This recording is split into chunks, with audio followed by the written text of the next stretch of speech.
Aaron Pico just got booked in his debut against Movsarevlo for a #1 contendership, which means we're most likely getting Yair versus Volk for a belt again, which nobody wants to see. More and more recently, we're seeing more fighters that undeservingly ask for title shots like Yair Rodriguez or, Rufus, aka Justin Gaethje up at 155.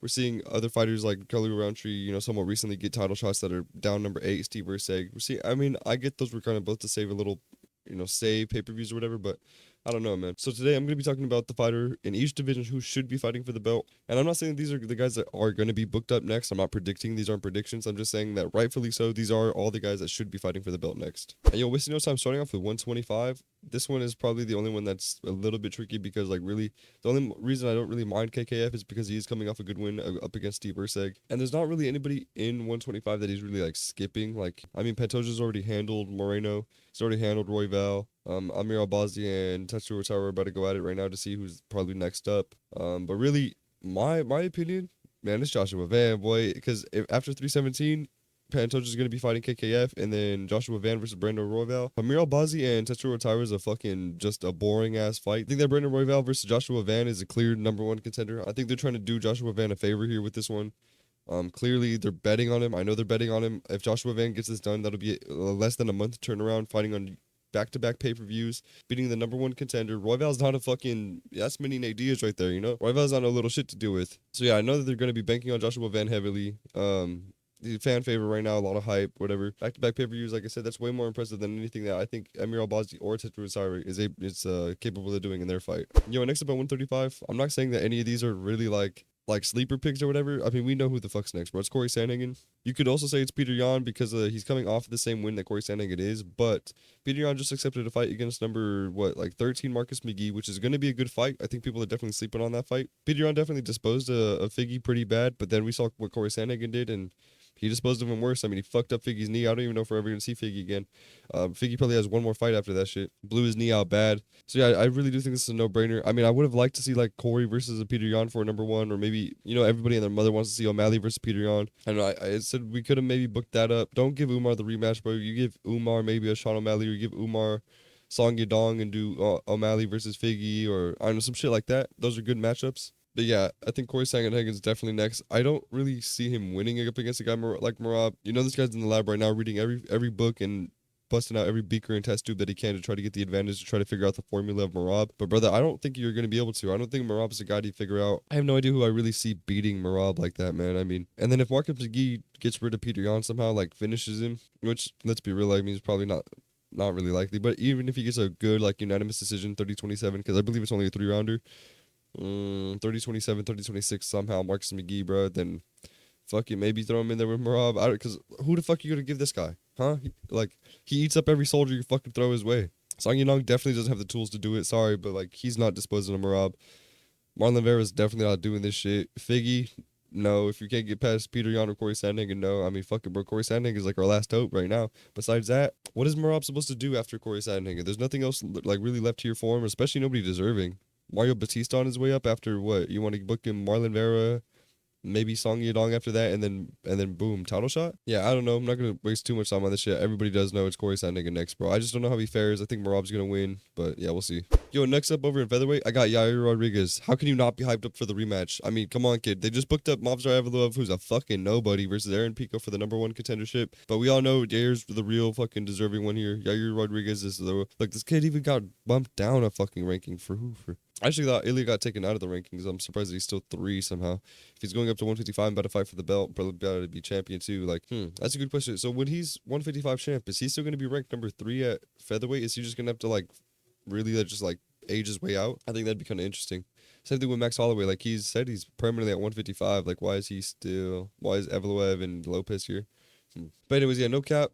It's Evloev. I'm done with the Yair jokes. I'm not gonna accept that shit if that shit really gets booked. That's insane. Yair Rodriguez and the whole thing. I'm pretty sure this is why they moved the Noche pay-per-view, because they saw how much backlash the Rodriguez fucking title shot was about to get. So I think they know not to book that shit. But even they moved the event, and yet we still got Evloev versus Aaron Pico. So I'm really not too sure what the fuck we're doing there. And bro, trust me, if you gave Yair one fight, just give him a Gene Silva, and if he were to somehow get past Gene fucking Silva, you give us the fight that everybody's fucking asking for. Cool on. You give us Rodriguez versus fucking Diego Lopez, then bro, I think that's easy. If he gets past that, Nobody would have a fucking problem with this guy having a fucking title shot. But as of right now, where he stands, beating Bellator champion unranked Patricio Pitbull, losing to fucking Brian Ortega, who's somehow 7, and while he's still at 5, shit doesn't make no fucking sense. Gene Silva deserves a title shot more than fucking Rodriguez does. Aaron Pico fucking deserves a title shot more than fucking Rodriguez does. You know what I mean? Like, no, this is actually kind of bullshit. Mavzarello's the fucking guy, as sad and boring as it fucking is. I swear, bro, Evloev is, like, not as boring as people think he is. He's got okay hands. Like, the hands really aren't nothing crazy. He's not knocking nobody out, but he's got, like, okay hands. Like, actual technique-wise, they're actually not that bad. Ground game's good enough to have crazy scrambles with Aljamain Sterling. Sure, he's not subbing anybody out cold or whatever, but he's like a bigger fucking Marab. The scrambles are cold. It's just, you got to be appreciative of them. And I'm not saying, like, oh, I'm a hardcore dude, I love the scramble. I'm not saying none of that shit. Like I just said, sadly, bro, like, this is this is our guy right here. But I'm just saying, like, he's not as boring as people kind of group him in to be. But I still do not think this guy's he's a Bilal Muhammad threat in the 145 division. Yo, on 155, I mean, this is like, what do you want me to say? I can't say it's fucking Rufus, although he's calling for a fucking title shot. Sit down, buddy. Go fight he should have been fighting Dustin Poirier in his retirement fight, or go rebook him against Dan Hooker. That's the fucking fight that we all want to see. And if he beats Dan Hooker, all right, then fucking throw him in for a title shot. I don't care. But yeah, buddy, you're not going to be fucking getting knocked out flat, coming and winning against number 11, Rafael Fiziev, who's still a danger in himself, but still, we're not going to give you a title shot off a number 11 ranked fucking win off of Rafael Fiziev, who you beat twice now. So it's like, we already knew that you could beat, you know what I mean? So that's why it's like less impressive. Max Holloway and Dustin Poirier is going to fight next. If Max Holloway wins, he's obviously probably going to call for a title shot. Dustin Poirier might retire. He might, if he beats Max in like dominant fashion, he might stick around, might get a 4th title shot, might. That's so heavy on the might, but to be honest, I doubt it, bro. I think this is going to be his last dance, unless he knocks out Max Holloway, then he might actually call for that shit. I have no idea. If Ilya wins the belt and then he actually knocks out Max Holloway, Dustin Poirier might call for that, and that'd be a boxing slugfest. But then I think we see Poirier out on the canvas, boy. Yeah, Dan Hooker, fuck no, Mateusz Gamrot. I actually do like Mateusz Gamrot a lot more. People kind of group him in with like this Evloev or this Bilal Muhammad kind of like level. Mateusz Gamrot's actually not that bad. He's a bit of a marauder, like the actual definition of a marauder. He's got this crazy pace. He'll come at you. The hands are good. I just fucked up my boy Ludovic Klein. I was very high on Ludovic Klein. I knew to go Mateusz Gamrot by decision, but I just kind of threw up that Hail Mary and I said Ludovic Klein by KO. That shit didn't hit. Not gonna say it's Paddy Pimblett, and obviously anybody else doesn't fucking qualify, bro. It's Arman Tsarukyan, man. This is who should be fighting for the belt. He just beat Charles Oliveira, who is fighting for the belt at 317. I know Charles is getting it because Tsarukyan was doing zesty shit in front of Nina Drama and broke his fucking back, but Charles Oliveira realistically shouldn't be the guy. It should be Tsarukyan versus Topuria. And I think Arman Tsarukyan would be like a tough fight for Ilia Topuria, but I don't know, because the wrestling of Ilia Topuria can negate some of this Arman Tsarukyan ground game. He was a tough matchup for Charles Oliveira. Oliveira could have maybe pushed harder. I think he actually could have won that shit, but it was a tough night. But yeah, after 317, bro, Charles Oliveira or Ilia Topuria, I think whoever wins, it's either going to be a rematch versus Tsarukyan or a brand new matchup between Ilia and Arman. So I mean, I'm here for it. I don't mind Arman that bad. I think he's a little dangerous kind of fuck. No idea why this kid ever started fighting in the first place. This kid's been rich since the fucking womb.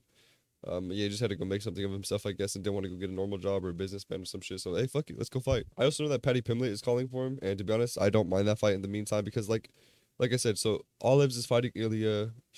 Justin should be fighting Dan Hooker next. Dustin Poirier versus Max Holloway.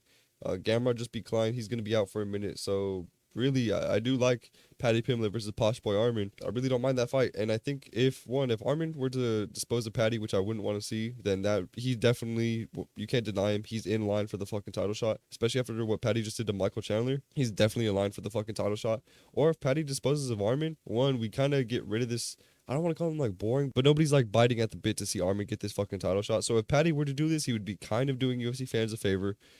He would really be crushing Arman's dreams, though. I mean, Arman would really never get a title shot after that. You would have to go beat fucking Gamrot. Like, bro, yeah, good luck. They're throwing you to the fucking dogs after that. They're throwing you to Gamrot. They're throwing you to fucking, really, I don't know, Grant Dawson, Joel Alvarez. Well, he actually beat the shit out of Joel Alvarez, so I really don't know. Yeah, I mean, it's no easy fight for Arman Tsarukyan. No matter who he gets, it's going to be a tough night out. But Arman Tsarukyan can't pull out some crazy shit how he did with Beneil and maybe Flash K. I don't know, man. You really never know with either one of those fucking dudes. But yeah, obviously, I think the real number one contender here is Arman Tsarukyan. I think he should fight for the belt next. If not, give him Paddy Pimblett. Whoever wins that fight, I say go for it. Or if Dustin Poirier knocks out Max Holloway or Max Holloway, whatever, vice versa.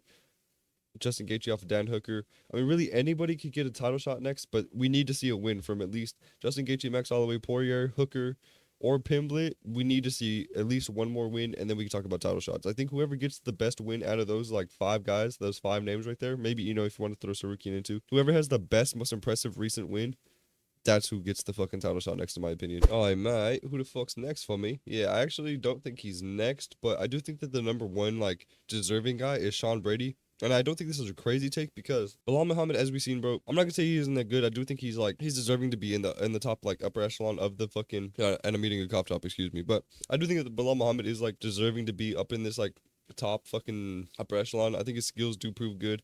I think if you, as JDM shown, if you could just outstrike him on the feet and then just negate the fucking takedown attempts, which aren't that crazy, but Leon Edwards is not the guy to negate fucking takedown defense. He's a striker himself. Then you're going to be just fine. Sean Brady disposed of Leon Edwards way better than Bilal Muhammad did. People are like, oh, bro, Bilal Muhammad fucking dominated all 5 rounds.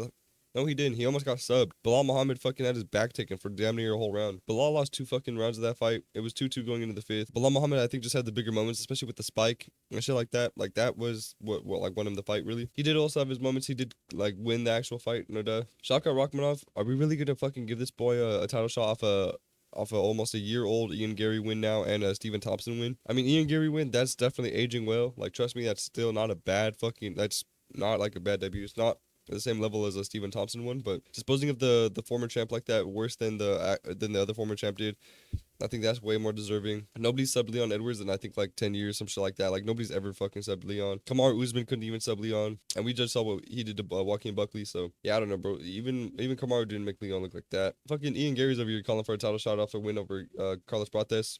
Brother, you were Fortnite crawling in round 5. Sit down. You're looking like Rufus, bro. Like, it's the same thing as fucking Justin Gaethje, Yair. Like, bro, we need to chill out with these, like, calling for title shots off of, like, 1 win. Like, you looked good. You were 4 rounds up. But that 5th round, explain it, buddy. That's not title shot material, fucking, you know what I mean? Yeah, if he pieced up Carlos Prates, had Carlos Prates crawling around, yeah, I'm sure people would be calling for that shit. But, like, nah, bro. I think Sean Brady just has the most impressive win over the most impressive name over anybody else as of late. I do think if Joaquin Buckley beat Kamaru Usman, though, I actually probably would have been up here just hyping up Buckley, saying that this is the real deal. But I guess he's got shit to work on in the game. And then same thing at 185. It's just like the Sean Brady thing. I don't think that he's going to be next. I think they're going to book him against Caio Borralho. But, bro, I think it's Imavov knocking out Israel Adesanya worse than fucking Pereira did. I mean, really, god damn. Who else is it? You're going to give it to Sean Strickland? I actually think Imavov is more deserving than Khamzat Chimaev. Khamzat Chimaev did get the nasty-ass, like, finish over Robert Whittaker, but that's more Robert Whittaker's, like, fault for not fixing his fucking jaw before. Nasruddin Imavov actually, like, KO'd Izzy while Izzy was backing up with his chin way up in the air, big right hand, boom, couple shovel hooks up against the fence, and that shit was done. Nobody does that shit, especially over a legend like Israel Adesanya. Nah, bro, I actually think it's undebatable. I think Imavov is the fucking next guy. Who do you see? We got Jared Cannonier versus, MVP. Wild, random-ass fight, but, like, I don't think either one of those guys, whoever wins, I don't think they're jumping the fucking line. Robert Whittaker's got to get back in there, maybe against the Caio Borralho as well. That'd be an interesting fight. Strickland versus Izzy is probably most likely next, and Imavov is either going to wait, fight Caio Borralho or Robert Whittaker. Yeah, I don't know. I think just whoever wins out of this, like, top 5, top 6, even Caio Borralho, if he beats any of these guys, that's, you know, warranting a title shot. But, yeah, so, I mean, without wasting too much time, I think it's pretty clear. Same thing as Sean Brady. Best win over the best name over recent time. It could get jumped, but I'd say it'd be pretty hard in my opinion. At 205, I'm definitely going to have to do like a little bit of explaining. I think it's Yuri Prochazka. Now, whoa, don't arrest me. Don't arrest me. Don't arrest me, all right? This sounds a little bit fucking crazy, but if Alex Pereira isn't going to fight Ankalaev next, I do think it's Yuri Prochazka. And we're probably going to get the Yuri versus Carlos Ulberg match, and I understand that, and I do like that. I predicted that. But I think whoever wins this weekend versus Jamal Hill and Khalil Roundtree, I don't think they're going to be warranting a title shot, because you do have Yuri Prochazka, like, right here coming off a win over Jamal Hill, TKO win, which Jamal looked okay in the fight, but Yuri, you know, had the better moments. And I just think that performance was better than Carlos Ulberg's versus Jan Blachowicz. Like, all right performance. He won hella leg kicks, but wasn't too much. He didn't have any big fucking moment or whatever. I think the actual fight should be Yuri versus Carlos for a number 1 contender. I think Alex should rematch Ankalaev, or they wait for this to play out. Winner of this fights Ankalaev, and then we get the rematch of Yuri Alex or fucking Carlos Alex or some shit like that. I mean, unless, Enk wins, and then we just see him fucking go through all these guys. I think after Yuri Proska versus Carlos Holberg, then they might go for the winner of, like, Hill versus Roundtree, while Dominic Reyes fights fucking Alexander Rakic. I think that's the most likely scenario. I think that's how this shit's going to play out. I think Alex Perez is either going to sit out, rematch him, wait for this shit to happen, and then after we kind of see the Yuri and Carlos Holberg dust kind of settle, then we might go back to a Jamal Hill, Khalil Roundtree winner, but I don't know, we'll see. But I just think that Yuri Proska's win over Jamal Hill was more impressive than Carlos Holberg's, decision over fucking Jan Blachowicz. It's kind of similar to the Nasruddin Imavov Sean Brady, but not exactly. I definitely had to like explain that one before people got confused. But I like both these guys, so I really don't know who I'd be like voting for. But how can you not root for fucking Yuri Proska? I mean, you gotta love fucking Yuri. He's like the fan favorite, just like Volk and shit like that. You know what I mean? He fits in that kind of category. Anyways, last but not least, we're doing heavyweight, and heavyweight, I got Volkov. I'm just not gonna waste too much time. I got Volkov, and I say that because, again, going back to the start of the video, these are not predictions. These aren't who I think is gonna get booked next, because if we're talking actual matchmaking, like technically they fucking can't, because they robbed him up against Cyril Gahn. And you know what? Volkov just got booked. He just got booked against two. Volkov just got booked. It might have been versus Johnson Almeida, I saw. And yeah, that's bad matchup for him. I think Almeida's a motherfucker. He's a bit undersized for heavyweight, but the grappling game, I've seen time and time again, unless you're Curtis Blades, he's just gonna hold you down. He's just gonna stay on top of you. Not very fun. I mean, literally a disgrace to the sport. If this guy ever touches the belt, you should just like stop tuning in, bro. Because then at that point we'll have Ank, we'll have Almeida. It's fucking like fucking. Aspinall's the real heavyweight champ. His first real defense. They're gonna hold Cyril Gahn for him, because I don't know why they're so heavy on that fight. Tom Aspinall's been calling that shit forever. Cyril Gahn's been ducking that shit forever. But no, Volkov clearly beat Cyril Gahn, clearly whooped his ass. Can't just say Sergey Pavlovich. Volkov just beat his ass too. Curtis Blades just lost to Aspinall. Cyril Gahn just lost. Like in the like real shit, he did lose. Like I know he got the robbery, but like really. So really, it should be Volkov versus Tom Aspinall for the real undisputed fucking heavyweight belt. Maybe not the best name value. Cyril Gahn would definitely pull in more views. That's for sure. I will say that. But if we're like really being a fucking sport here and giving it to the correct guy, how we're doing, how we should be doing to Evloev, then it's Volkov, bro. Anyways, try not to waste too much time. That is who I think should be fighting in each division for the belt next. We're just getting some real wacky ass fucking matchups. We're getting wacky matchmaking, but that kind of fits into the character of this year. This whole year has just been kind of whack. Besides 311, 314, even 311 was kind of questionable, but good card. 314 was a good card. Besides that, like, we haven't had nothing that's like, oh my god, dude, like a fucking generational card. 317, 318, 319 all look ass. 317 is not as bad, but 318, 319 actually look ass.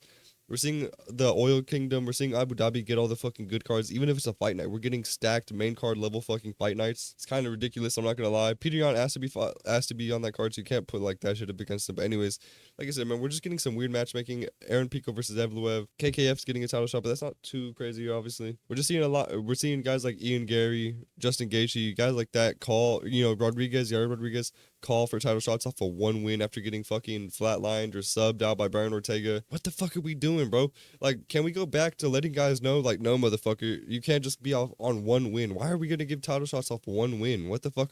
What is that, bro? Brother, wait, brother. You know what I mean? Like, nah, fuck no. So anyways, I think it's pretty self-explanatory. I think I did make a lot of sense in this video. Let me know if you guys agree. Let me know who you guys think should be fighting for the belt. Let me know who you guys think is going to be fighting for the belt. And besides that, bro, I'll see you guys in the next one, man. Peace.